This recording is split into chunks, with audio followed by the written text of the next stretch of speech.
بسم الله الرحمن الرحيم. السلام عليكم ورحمة الله وبركاته.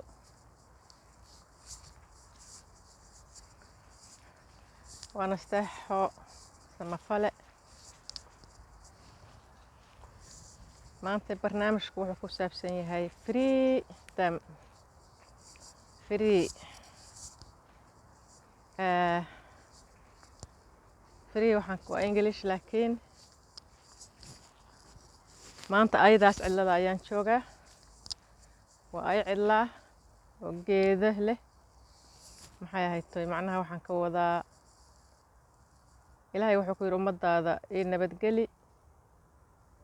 markaasaad nabadiga helaysaa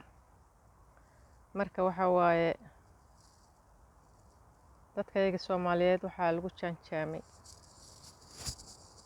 inay oon maaragtay islaayaan isdhibaan iscadibaan ayagoo ilaahay dal siiyey wadan siiyey hadda dalkan aan joogno runtii dadkiisu wuu yara badan yahay waa Sweden laakiin dalkooda waxay u qaybiyeen geedo iyo meel dhir ah iyo wadooyin iyo deegaan bay u qaybiyeen maanta oo dhan haddaad socoto dee qofkii malagiis kale moogay wax kula hadlaaya ma leh waxa weeyaan sidaasaa loogu nool yahay juqdaas ciladaha marhayaa alxamdulilaahi rabbil caalamiin kuleyd waxay dadku yiraahdaan dalaada u dhalin waa dareen ku joog laakiin saasoo tahay waad arkaysaan maanta freegaasan ku noolnahay waad arkaysaan alxamdulilaahi rabbil caalamiin waad arkaysaan waxa geed iyo dhir iyo bannaan yaalla waad arkaysaan waxa geed iyo cagaar iyo barwaaqo yaalla dad baa samaystay dadkaas samaystay ayaan waxaan doonaynaa inaan maxay ahayd toy ku qabsanno u soo qaxno nabad ku noolaano sababta waxa weeye marka sababta aan anagu wadankayga nabad ugu noolaan laanahay ayaan isweydiiyay wax badan marka wax iiga jawaaba su'aashaas hadday jiraan they're welcome wata meesha shaqadaas ciladan maanta ku lugaynayaa intaan doonaan lugaynayaa maxay ahayd toy kaamiradan waa iga socota because aniga socda haddii aad u aragtaan kaamira socota don't worry because ana lugaynaya socda marka waxaan idin tusahayaa halka aan ku lugaynayo oo aan ku lugaynayo freedom noloshaas dad baa samaystay saaxiibayaalow waxa dalkayaga aan ugu samaysan la'anahay soo su'aal maahan meesha taala maskaxdu intay shaqayso oo horta qof waliba meel fariisto fakaro war waxa aan ugu ordahayaa oo u tarhiibahayaa oo aan u qaxahayaa waa dal islaameed oo sidaas loo samaystay sidaasaa loo samaystay bal ilaahay baan ku dhaarshay bal fiirsha wax nafle aniga ahayn oo marhaya ma jiro saasoo tahay dee haddii malagaa galo kolley meel kas waa lagugu imaanayaa laakiin alxamdulilaahi rabbil caalamiin mid meeshaan taalla maahan inaad cabsato oo aad istiraahdo halkaana lagaaga soo boodahaya waxaas oo bannaan ah oo juq ah oo dhir ah oo dal ah waa cidlo bal annagii oo ilaahayna siiyey dalka aad aragteen barwaaqada aad aragteen cimilada aad aragteen hadda waxa weeye wadankan Sweden bilahan waa kulayl bishii hadda waxaan ku jirnaa sideedaad baa dhalatay sideedaad waa aad bay ugu kulushahay toddobaad iyo lixaad waa bilaha ugu kulul weeyaan marka kolley bishii sideedaad baa hadda la galay maanta waqti shaqo ahayd meel shaqaan ka imid meel baan uga soo degay tareen waxaan is iri marka xaafadii ma aadino waxaan is dhahay bal lugeeyo iska lugeeyo friigan ilaahay idin siiyey qoraxdaan ku lugeeyo nasteexoy waxba baawur iyo bas iyo ha kaxaysan baawurna ha kaxaysan halkaasaan marayaa haddii aan sii wado kaamirada ama aan sii socdo waxaan intusi doonaa insha allahu kaamirada way socotaa sorry bal waxaan intusahayaa saaxiibayaalow waxa cagaar iyo geed iyo dhul ilaahay ballaariyey ilaahay waa ballaariyey ilaahoodna dabcan waa dad maskaxdoodu shaqayso weeyaan maskaxdooda markay shaqaysay oo qof waliba fakar nolol u soo jeestay ayuu wax fakarayaa waa dad kala dambeeya oo maxay ahayd kala dambeeya oo qof waliba cilmigiisa iyo caqligiisa qof wixii ilaahay bar looga dambaynayo qofka hadduu dhaqtar yahay waa looga dambaynaa hadduu cimilada iyo dhulka iyo waxa soo bartay waa looga dambaynaa waa arkaysa wax geed aan ku dhex lugaynayo hadduu yahay maxay ahayd sida wax loo umuliyo waa looga dambaynaa geedahaasaan ku dhex lugaynaya waa looga dambaynaya laakiin Soomaaliyay waxaad rabtaan kii dhaqtarnimada ku qabsataan waxaad rabtaan kii umulisada ku qabsataan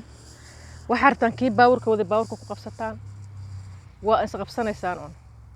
ma samayn kartaan dalkiina ilaahay idin siiyey inaad hagaagsataan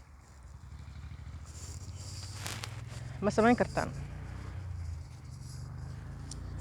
waa la samayn karaa waxaan la samayn karin ma jirto wax aan la samayn karin ma jirto maanta oo dhan wata dhirtaasaan isaga dhex lugaynayaa cagaarkaasaan ku dhex socdaa waa kaasaa cagaarkaasaan ku dhex socdaa waa kaas cagaarkaasaan ku dhex socdaa maxay ahayd maanta shaqan ka imidoo waxaa weeyaan dhar shaqo iyo waxaas waa dhar shaqo gabdhihii diracyada iyo maryaha qurqurxoona xariirta iyo maalin walba dirac dhiiji ah iyo garbasaar maxay ahayd garbasaar faransaawiye iyo isaga soo duubayay tiifiyada waxaan leeyahay dharku wax ma noqdo qofka ayaa wax noqda gabdho kale Soomaaliyeed waan maqlay la yiraahdaan walba arooska dirac bay u gataan $100 ayaa ka badan ah waa la istrukeeyayo waxa lacag baa la isku trukeeyaa lacag ilaa $50 ay wax ma $100 la isku trukeeyaa aroosadana hadda waa iska badan yihiin marka waxa weeyaan waa iska lacag calaf ka baxan islaahay qofka wuxuu yahay buu yahay maryo iyo waxyaabo badan hadda isku dhoofto kulli waxa aad tahay maanta marka waxaan ku lugaynayaa free women baan ahay alxamdulilah rabbil caalamiin dhib ma jiro waxaan tusaaya meelaha oo cagaarka barwaaqada dhir aan cidi lahayn dhul aan cidi lahayn kulli waa la leeyahay laakiin maxay ahayd waa u samaysteen dhulka inaysan u baahnayn maaha way u baahan yihiin laakiin waxa uga muhiimsan fiiri waxaan tusahayaa meesha hadda aan imid waa meeshaas meeshaasaan joogaa cagaarkaas haddana imid marka macnaha waxay tahay aan wax u samaynayaa oo idinta tusayaa waxay tahay waxaan tusayaa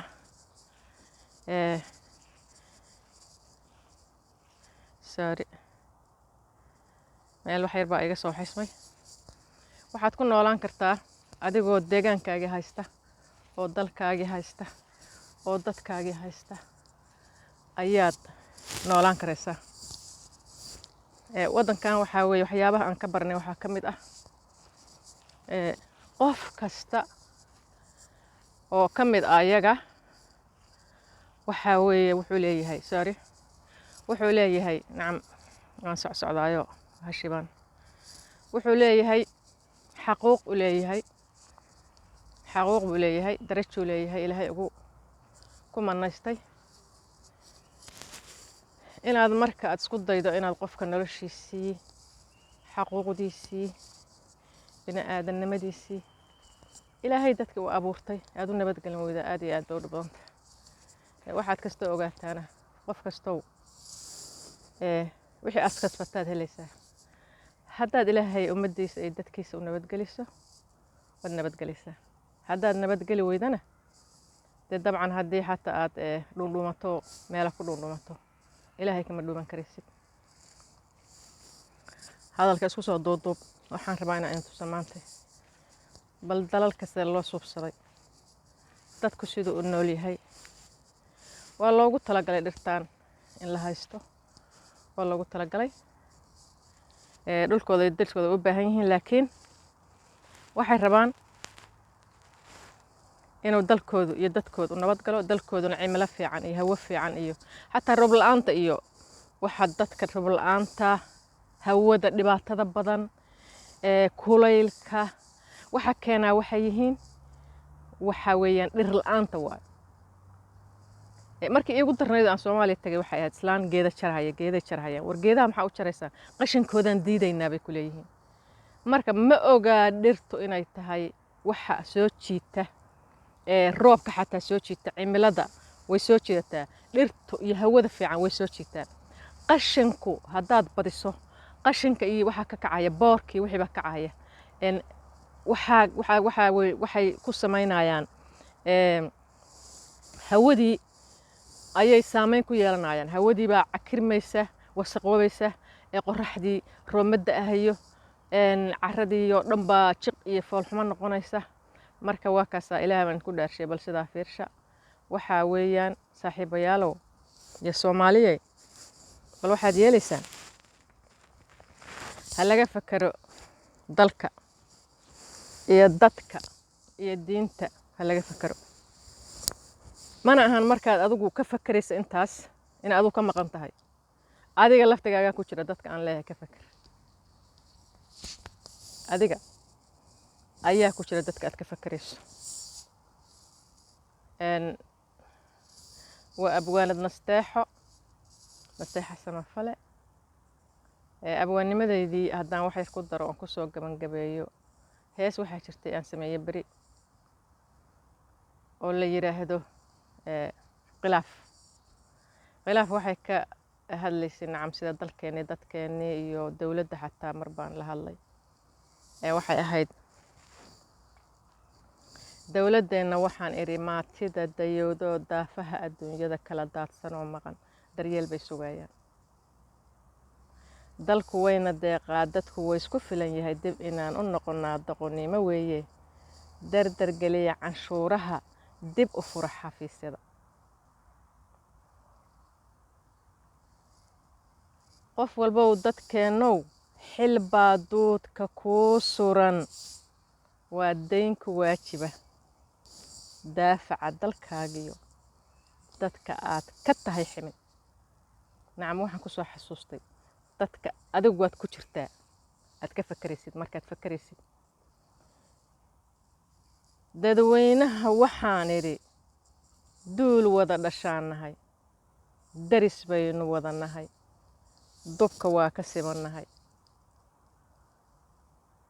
diirka waa isku egnahay diinta waa ka simannahay hadday caana daantaan hambadii la daba qabay dabar jara qabiilkiyo hawlaha na dabar jaray shacabkeenni daaliyaye naga daaya qabiilka Soomaaliya waxyaabaha lagu rogay oo dhibaatada iyo rafaadka iyo ugu wacan waxa weeyaan qabyaaladdu waxay ka tahay kow war qabiil horta maalintaa dhimato muxuu ku tarayaa saaxiibow karfar cad baa lagu gelinayaa hal maro oo yaro cad xoolaha waxba kama qaadaysid qabiilkaaga waxba kama qaadaysid carruurtaada waxba kama qaadaysid waa marka aad dhimato karfan cad ayaa lagu gelinayaa ciidana waa lagu celinayaa waxaa kaloo jirta والله مركان كفكره نعم emotion aan noqonayo waxa way sibaan u noqonayo waxa weeyaan markaad dhimanayso walaal lagulama gelinayo iska daa qabiile ilmahaaga lagulama gelinayo qof kasto aad jeceshahay lagulama gelinayo marka waxaan ku soo gabagabeynayaa Soomaaliya hore u soco iska daaya qabiilka qashinka aad tuuraysaan daaya war qof walba inta bac qaadato qashinka ha tuurina ku gur inta tuuri lahayd kurid ka qaad hortaada qashinka ajar baad helaysaa haddaad qashinka aruuriso haddaad maxay ahayd dadka qoryaha ka hor wareejiso jidadka la xirhayo la goynahayo haddii maaragtay dhagaxda la ballaarsho jidka islaama waxaad arkaysaa guryahooda hortooda dhagax dhigdhigaaya oo qoryo dhigdhigaaya oo dadkii jidkii ku ciriirinhaya intaad ku ciriiri lahayd fitaaxi biyaha aad guryaha ku horshataan joojiya waxaan kaloo rabaa inaan maanta ku cudur daarto oo aan cafiyo I hope inaan cafis helo maalin dhaweed camera aan duubayay waxaan ku soo yara qaatay guddoomiyihii gobolka Banaadir duqana ka ahaa ayaan kula hadlayay oo aan dhahay xoogaa canaan yari ku jirto gobolka hagaaji baabuurta kala hagaaji baabuurta jidad u kala sameen dadka guryaha wasaqeynaya ee tallaabo ka qaadaan ku dhahay waxaan fiirsaday cajalad uu leeyahay hal la cafiyo anigu dadka waan cafiyay I hope intuu cafiyay inaan ku jiro cafi aliya masaabax intii dhibatay Allah u naxariisto asagana Allah u naxariisto ilaahay Soomaali qulubtooda ha isku soo duwo ilaahay dalkeena nabad ha nooga dhigo annaguna cidna ka baqayn oo qofba qof ka baqayn waayo isku diir baan nahay isku dad baan nahay isku diin baan nahay walaalaan nahay wiil iyo habarirtiis wiil iyo eedadiis wiil iyo hooyadiis Soomaali waxa way midka ugu shisheeya ilaa raas Gabon raas Casayr waa walaalo qofka kuugu fog baad waxaad abtirsiyo isugu imaanaysaan marka waxaan rajaynayaa ilaahay dalkayaga iyo dadkayaga diinteeda inuu xafido dadkayaga ilaahay inuu maaragtay nabad helo adduunka waxa ugu wanaagsan oo la helaa waa nabadda oday baa la yiri waa la ducee markaasuu yiri baa la ilaahu hurdo markaasaa la yiri warwadaad hurdo badnida wuxuu yiri war nin bukaa ma hurdo oo nin baqaa ma hurdo oo nin baahani ma hurdo wixiiba hurdo ka dhigay marka anigu waxaan leeyahay ilaahow nabad maxaa jira qof baqaa ma nabad maahan qof gaajooni nabad ma qabo qof dhibaataysan nabad ma qabo qof gurigiisii uu ku dhashay oo hooyadiis ku dhashay xuduntiisa ku beernayd ka cabsanahay ama lagu duwahay ama lagu dilahayaa ma haysto nabad ma haysto marka waxaan leenahay ilaahow nabad nabadaas aan maanta ku baaqayana qof walba isaan kasta ilaahay abuurtay waa ku jira dugaag waa ku jira quraanjada ugu yar way ku jirtaa inta ilaahay nabadda uga baryahay inta bini aadanka ilaahay abuurtay waayo ilaahay wuxuu yiri inta aan abuurtay ii nabadgeli haddaad nabad iga doonayso waxa weeyaan nabadaas waxa weey aan ku baaqayaa waa wix alla wixii nafla ilaahay abuurtay wuxuu doonaa ahaado siiba ummadda Soomaaliyeed waxaan leeyahay ilaahow rabbiyow nabad u yabo ilaahay idankiis qofkii wax tabanayana meesha wax ka tabanayo ilaahow rabbiyow maxay ahaytoy u wanaaji oo nabad ugu bedel kullay qof walba wuxuu tabanayaa inta qof walba wuxuu tabanayaa ilaahay ha siiyo waana assalaamu calaykum waraxmatullaahi wabarakaatuh